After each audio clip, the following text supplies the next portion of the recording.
What's up, folks? Welcome back to TacticalTortoise. My name is Trevi, and today, February 4th, 2022, we have received the fabled February data slate update, which I know a lot of people were excited for.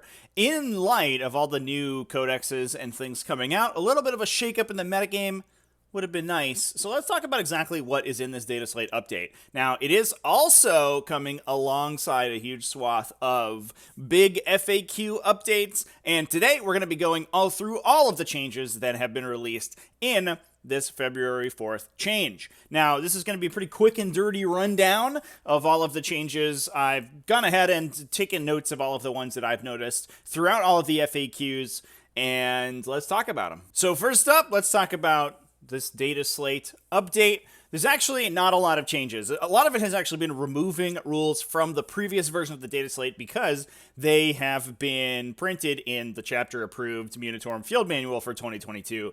Those included points changes to Drukhari and Adeptus Mechanicus, for example. But obviously, a lot of these changes that we saw in the last update to the data slate remain. We still have the aircraft rule. We still have the orc wagon restriction rule, Necron's core rule, Chaos Knights and Imperial Knights, Objective Secured update, the Astro Militarum updates, Chaos Space Marines, all those are the same. What we do have here is an additional section for Drukhari now, with some enormous changes to the faction. So, RIP Drukhari players, you got a bunch of points cuts in the last data slate update through MFM, and unfortunately, it's time to pay the piper, because we see some enormous nerfs to the Thick City list, using Artists of the Flesh to reduce damage on a bunch of really tough units like Grotesque, and pain engines like Talos and Kronos.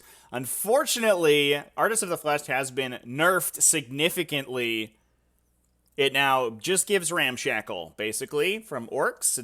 Your Drukhari monsters and stuff are just like orc trucks now. Artists of the Flesh previously reduced damage on all attacks targeting your units that had that sub-faction ability by 1. Now it only reduces damage if the attack is strength 7 or less. If you're strength 8+, you are no longer reduced. So things like battle cannon profiles and multi-meltas and all this stuff will no longer be reduced by the Artists of the Flesh subfaction ability.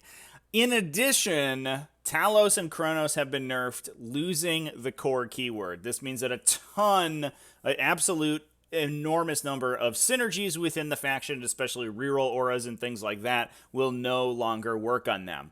Interestingly, this means that the Kronos' own ability to heal and to repair models or regenerate models into a unit no longer works on these units at all. This was a pretty big synergy within the Thick City list, at least the versions that brought Kronos, because there was a potential, especially if you're going into infantry matchups, to be regenerating and recurring Talos, which is super gross and no longer legal. So RIP Thick City.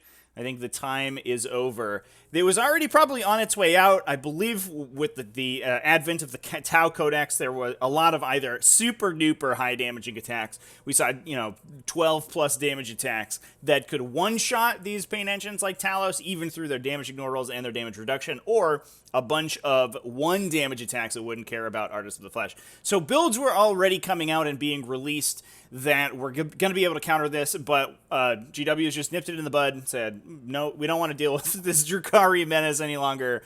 Get absolutely stuffed Drukhari. So Drukhari probably back to playing a classic transport build, which, as we saw at LVO, still viable.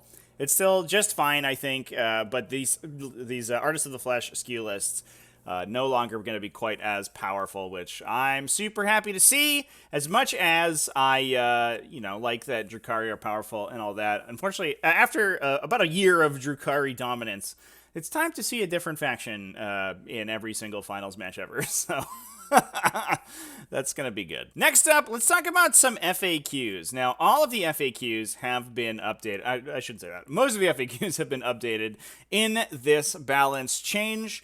There have been a lot of sort of blank changes, though. So a lot of these FAQs just have had the date updated. Maybe some redundant FAQs have been removed. I'm not 100% sure, but we're just going to go through the ones that have meaningful changes in them. So not every single one of them here we're going to cover today that has the updated date on it, because some of them do not have relevant changes. Salamander's got a little bit of a clarification. The Burning Hand Psychic Power now allows you to actually use your close combat weapon profile, which was sort of tacitly implied previously, but now is explicitly stated. The Burning Hands allows you to basically deal mortal wounds by punching people instead of using your melee weapon. And the issue there was that if you have a melee weapon, you can't use your close combat weapon profile, which the Burning Hands Psychic Power required. But there's a clarification here that says you can use your punchy fists to deal damage to people. Adeptus Sororitas had a ridiculously huge change. We have a little bit of a clarification to Dominion squads and transports. There was a question previously of whether or not multiple Dominion squads used together inside a transport allowed the transport to make multiple pregame moves. That was never clarified until now. Now, the answer is no, you can't do that. I think most events ruled that because the two moves happen simultaneously, you're still capped at your maximum movement. So it would not really give you any benefit to put two Dominion squads in a transport, and that ability doesn't functionally doesn't work. But it's good to be to know for sure that only one pregame move now, please. Thank you. Retributor squads, however, have been absolutely dumpstered. And this is unfortunate for Adeptus Sororitas players because they're coming off the back of some pretty heavy nerfs in the chapter approved, with a bunch of units going up in points. And now also we see Retributor squads, which are one of the best units in the Codex, getting a significant debuff. The clarification here is that Armorium Cherubs cannot be used together anymore. You can only use one of them per turn. This isn't a mechanic that's unique to Sororitas. Space Marines also have this, but Sororitas are unique in the ability to take two Armorium Cherubs. But it was never clarified whether or not you could use both of them. And most places stated that you could use both of them together, and you would just sequence those activations however you wanted. Some places also ruled that you could use one cherub and then decide whether or not you wanted to use the second one. It was a little bit confusing, but all of that has been changed. Now you cannot use both cherubs in a turn at all. So unfortunately, that's going to be probably about a 20% damage reduction in the amount of damage that Retributor squads are able to do, because oftentimes you would have 3 heavy weapon models in a Retributor squad, and you would be banking on those 2 cherubs to give you the equivalent of 2 more Retributors with heavy weapons in that unit. Now you're basically only going to be firing 4 heavy weapon shooting activations, maybe 5 if you're taking 4 heavy weapons in the unit to begin with, which means you probably don't have your Imagifer. And that sucks a bunch. So, heart goes out to Sororitas players. I don't know what they did to deserve all of these nerfs. We have a little bit of a clarification in Chaos Demons. Virulent Blessing has just had its wording updated to the new bullet point wording that Games Workshop likes to be using. Adeptus Mechanicus got a little bit of a change. Cerberus Raiders can now use the Aggressor Imperative to increase the distance of their pregame move, although they're still restricted by the placement of enemy model. So if your opponent has any forward deployment whatsoever, that change is functionally not super useful, but it will, I don't know, help a little bit. Necron's got a little bit of a clarification to the Canoptic Doomstalker. The Doomstalker does have a very strange ability that allows it to fire Overwatch with its high power weapon, which is a weapon profile that it may not actually be able to use because it requires it to remain stationary in its previous movement phase. I'm not sure that this clarification does anything in hindsight, because while it does specify that you can fire Overwatch if it didn't remain stationary, it doesn't specify that it overrides the restriction on the high power weapon profile. So the Canoptic Doomstalker does actually have other weapons as well, so it fires the other weapons, but I think the intention here is that it's supposed to be able to shoot its high-power weapon, despite the fact that it may not have remained stationary because it's your opponent's turn, and that's not been clarified. So I don't know. I don't know if this actually does anything, but I think it's probably safe to play it that you can fire your big gun even if you haven't remained stationary, as long as it is in the Overwatch phase. I think that's fine, but might need another set of errata. Oh, G-Dub, you're the you're the best. Imperial Armor Compendium got a bunch of changes that we totally expected. Adeptus Custodes have been updated to the new Adeptus Custodes abilities out of their codex, so we see a lot of things changing to from damage D3, for example, to damage 2. We also see Martial Katas being added to all of the ground custodians, I guess, not the non-vehicle custodians. The leadership of all these units changed up to 11, which they have in the codex, which is mostly there for funsies, I guess, and for to interact with some abilities, but is functionally not really going to change the game. Custodians had a very difficult time running away to begin with, so now it's essentially impossible. Hilariously, the Contemptor Galidus and Achilles have also been updated with the core keyword, which they already have, so they get core twice, I guess. That's useful, thank you. We have similar changes happening down with Tau, so we can see basically all of the Tau stuff has been updated with the new keywords and special abilities from the updated Tau Codex, so that's good. We also have, interestingly, for Tyranid fans out there, a nerf to Tyranids. Get wrecked! The Stonecrusher Carnifex has received a very minor nerf. Previously, you could replace both of its Wrecker Claws, which cost 10 points apiece, with flails. There was no benefit to having flails, but they were free, so you didn't have to spend the extra points on a weapon that you probably didn't use. And they have been updated to only be able to replace one of the claws with the flail. So you still are going to be having to pay for one of those claws, even if you're not really using it. Which is too bad for the Stonecrusher Carnifex. I think there was some, there's maybe a little bit of playability for that guy in Crusher Stampede, and we did see some Stonecrusher Carnifexes get pretty high in LVO. We saw a Stonecrusher Carnifex list play in the Shadow Round, trying to get into the top 8. Almost got there, but ended up getting knocked out by Custodes, unfortunately. We also have a little bit of a change in Octaria's Rising Tide. There's mostly some clarifications that I don't think are functionally changing any rules. People have already played them this way, but the one that I like is that the Fortress of Redemption has been buffed so that its Fragstorm missile profile actually does damage. Because previously it would fire and it had a damage characteristic of 0, so it would shoot at you and it would just bounce right off. You fail your save and nothing would happen, which is pretty funny. I don't know. I enjoyed that. Last but certainly not least, we do have some erratas in the core rules document, and these are a pretty big deal. Now, first off, we have a little bit of a clarification here in the designer's notes section, where a transport arriving from reserve that disembarks units in the same turn that it arrives, so for example, a Tyrannocyte or a drop pod, those embarked units are also to be considered reinforcements. Now, I believe that what this does is allow you to use reactive abilities like Auspex Scan on models who are disembarking drop pods, which previously you could not do, because the drop pod would come in as a reinforcement, you would elect to shoot it, and if you didn't, the models would then disembark. They weren't set up on the table as reinforcements. But now they, I think, tacitly are, because they are tagged as reinforcements and they are set up on the table when they disembark that transport, which means you can shoot them with stuff like, Forewarned, Auspex Scan, the one from Adeptus Mechanicus, all that stuff theoretically works on these units coming out of drop pods. So get absolutely slapped drop pod units. We also have a clarification to Battlefield Quarters. Battlefield Quarters is now sort of a defined term in the game, where it just means the 4 corners of the battlefield.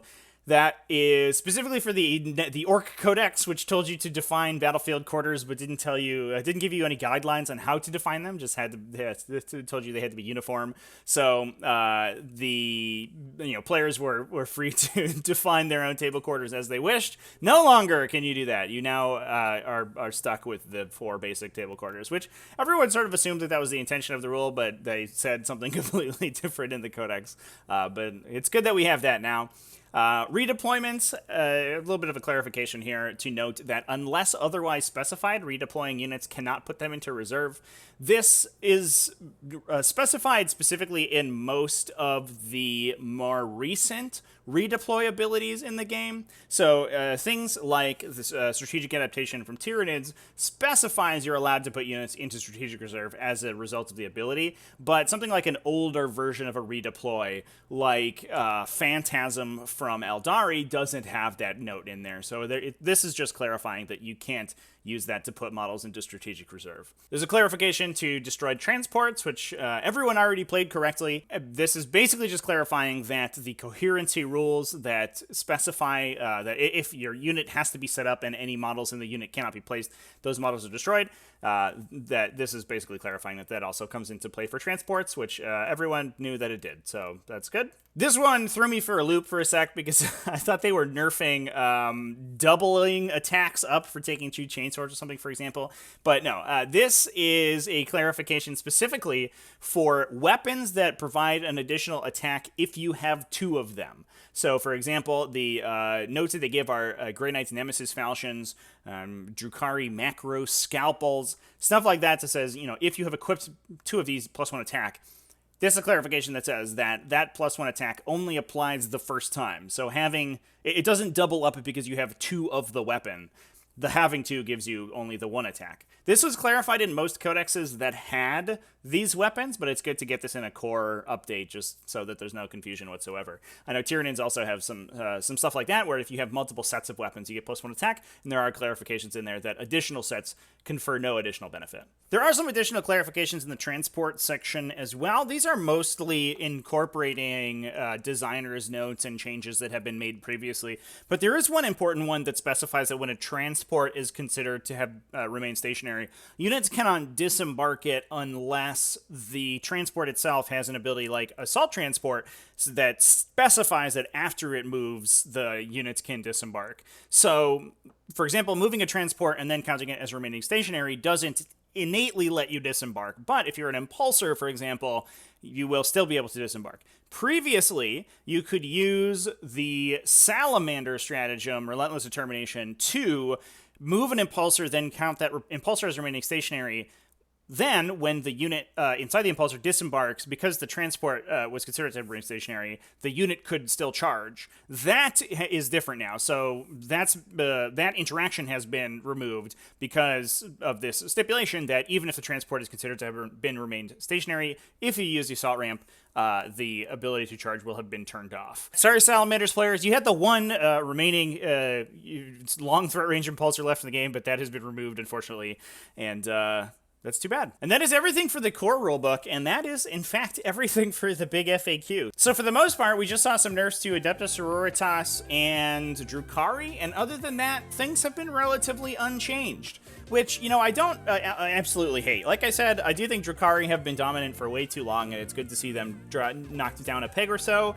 I don't think Drukhari are going to be, particularly unplayable or bad by any stretch of the imagination, because they have already been doing well with non-thick city builds in the current metagame, but with new codexes coming out, it's time for these new codexes to shine, so happy that we finally gotten some nerfs to Drukhari, and especially the thick city list that's been doing the rounds. Unfortunate that we saw some nerfs to, especially like Adeptus Sororitas. That sort of came out of the blue, and I don't know why they keep getting hit, because the faction has never been particularly dominant. They've been good in 9th edition, but they've never been super duper strong, and they keep getting saddled with these debuffs. I don't know what's up, man.